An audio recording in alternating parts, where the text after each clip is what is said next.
আসসালামু আলাইকুম। সকলকে ঈদের শুভেচ্ছা জানিয়ে আজ আমি রান্না করব ঝাল মাংস। মাংসগুলি ভালো করে পরিষ্কার করে এর মধ্যে একে একে সব মশলাগুলি দিয়ে দিব। প্রথমে দিয়ে দিলাম তেজপাতা, কালো গোলমরিচ,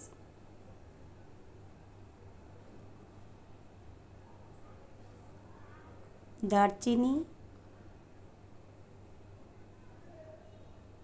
লবঙ্গ,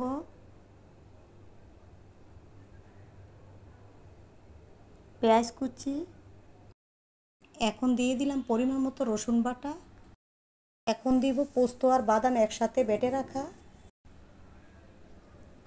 লাল মরিচ বাটা, দিয়ে দিব ফেটিয়ে রাখা টক দই,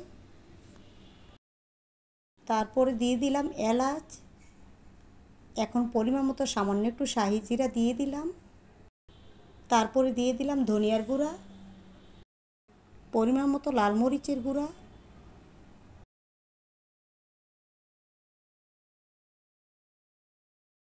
দিয়ে দিলাম গরম মশলার গুঁড়া,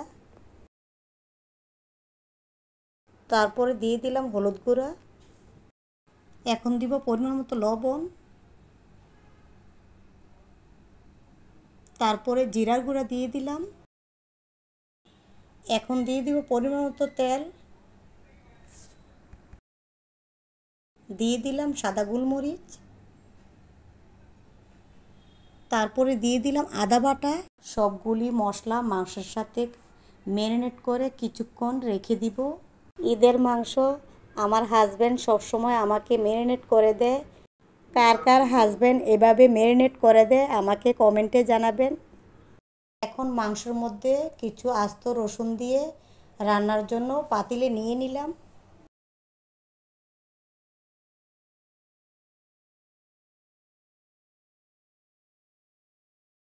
এখন ঢাকনা দিয়ে ঢেকে মাংসগুলি রান্না হতে দিব।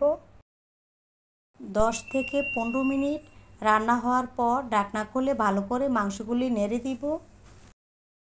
এভাবে কিছুক্ষণ পর পর ঢাকনা খুলে মাংসগুলি ভালো করে নেড়ে দিতে হবে। এভাবে মাংস রান্না হতে আমার 1.5 ঘন্টা সময় লেগেছে। রান্না হয়ে গেলে একটি বলে তুলে পরিবেশন করে নিব। আপনারাও এভাবে বাসায় ঝাল মাংস ট্রাই করে দেখবেন, আশা করি অনেক ভালো লাগবে। আমার রান্না যদি আপনাদের ভালো লেগে থাকে অবশ্যই বাসায় ট্রাই করে দেখবেন। আমার চ্যানেল সাবস্ক্রাইব করে আমার পাশে থাকবেন।